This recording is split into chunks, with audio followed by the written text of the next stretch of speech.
6h52 sur Radio Classique, le chiffre du jour, 1,1 milliard d'euros de fonds levés cette année par les fintech en France. On va mettre ce chiffre en perspective avec François Faure, secrétaire général de l'Observatoire de la fintech. Bonjour. Bonjour. Merci d'être avec nous. C'est une association qui a pour objectif de faire connaître le secteur de la fintech, des startups innovantes dans le secteur de la finance. Alors, certaines sont très connues du grand public, même si finalement elles sont assez récentes. Tout à fait.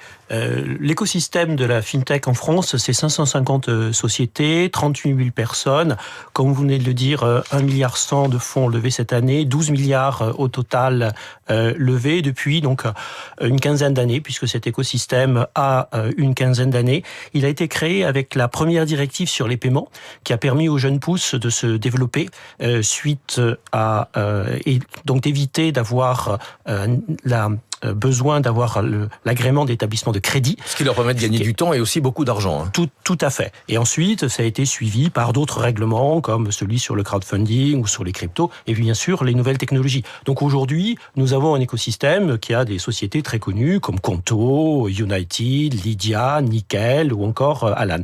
Et la France, c'est le plus gros écosystème de fintech dans l'Union européenne. Alors pourquoi justement est-ce que la France a réussi à se hisser à la première place au sein de l'Union européenne? Il y a plusieurs raisons à cela. D'abord parce que nous avons le secteur financier le plus important de l'Union. Ensuite, il y a une politique pro-business depuis de nombreuses années, soit venant du public, avec des incubateurs comme Paris Senco ou Wilco, soit du privé, comme le village by Crédit Agricole ou Plateforme 58 de la Banque Postale, sans oublier bien sûr l'action de la BPI. L'action des régulateurs, nous l'avons vu, qui ont permis l'émergence de ce secteur, qui ont adopté des règles au niveau français, qui ont ensuite été reprises au niveau européen. Et puis, une chose pour laquelle nous pouvons être fiers, ce sont nos entrepreneurs. Nous avons des entrepreneurs dynamiques. Et la Startup Nation, dans le domaine de la fintech, ce n'est pas un vain mot. Les entreprises de la fintech ont souvent besoin d'investir pour se développer et elles ont besoin de lever des fonds. 1,1 milliard d'euros de fonds levés cette année en France dans le secteur de la fintech. Le chiffre est en baisse de 22% sur un an, baisse assez importante. Pour quelles raisons ? Alors, nous avons observé une année contrastée. Un premier semestre en hausse sur la lancée de 2023, et puis un deuxième semestre beaucoup moins bon, avec effectivement au total une baisse de 22%. Alors, on peut l'attribuer à plusieurs facteurs. D'abord, une conjoncture économique plus incertaine, un déplacement de l'attention des investisseurs vers des acteurs purs, intelligence artificielle, une vigilance accrue en matière de valorisation, et puis aussi un pipeline plus réduit sur les nouveaux projets. Alors, cela étant dit, il ne faut pas regarder les investissements dans la fintech que sous le prisme levée de fonds. Il faut aussi le regarder à travers les rachats, fusions-acquisitions et les introductions en bourse. Et là, on a deux très bonnes nouvelles.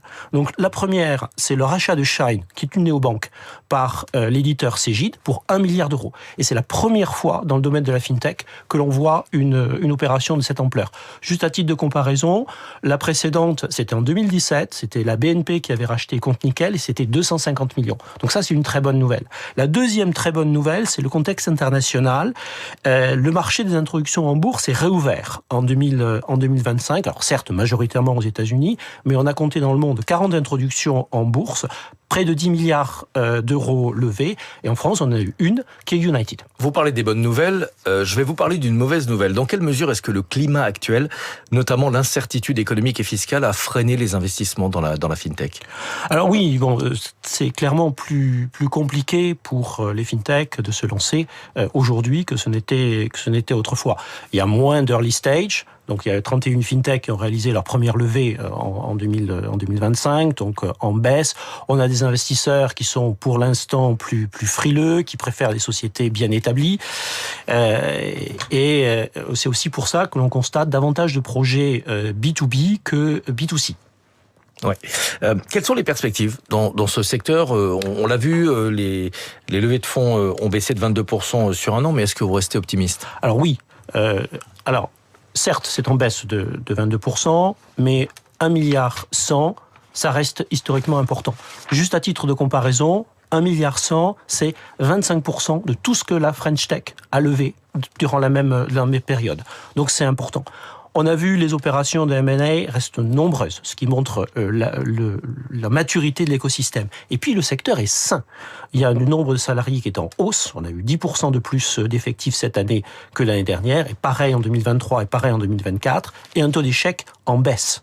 En cumulé, c'est simplement 4% des fonds levés qui ont fait défaut. Voilà. Merci beaucoup François Faure d'être venu ce matin, secrétaire général de l'Observatoire de la FinTech. À suivre dans un instant la matinale de